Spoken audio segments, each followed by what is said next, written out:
Mac and Dennis are squabbling, then Charlie's with them squabbling and Dee's squabbling, and it's over polo shirts and shorts and short-sleeved shirts.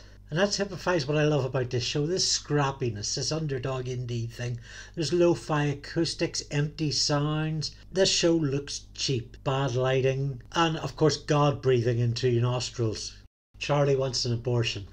Spencer Daniels is wonderful as Tommy, just looking down all the time.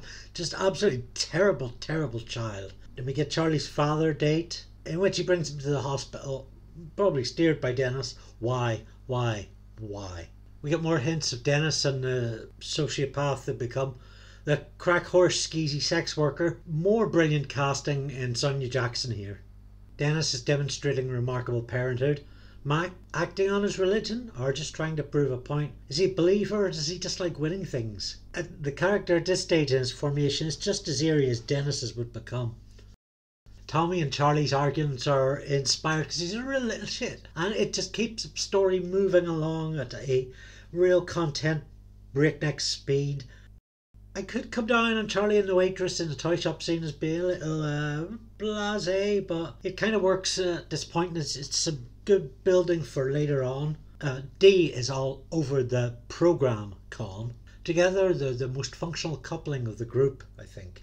Wasn't there an episode of Friends where the baby was used as currency, and this is Charlie's rather warped take on it?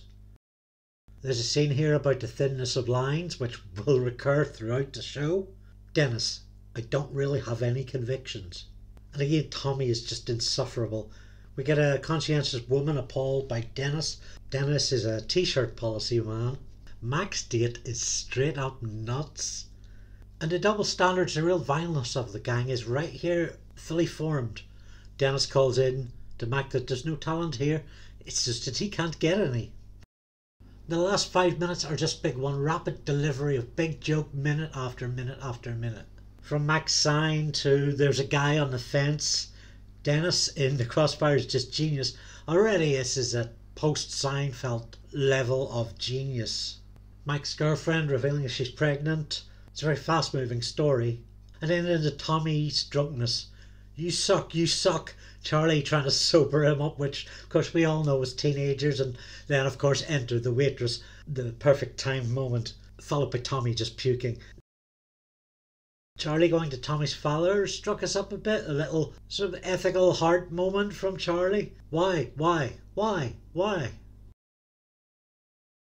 I love how many twists are put into getting Charlie to run into the punching bag that is his life, into getting Dennis a schmuck on the fence, and Mac to show his double standards and also be thwarted by them. It's a tight 20 minutes. Betrayal, pit wallowing, cross and double cross. It really ramps up the tone, and character scumminess from episode 1 sharpens the delivery of their just desserts and is a memorable early entry.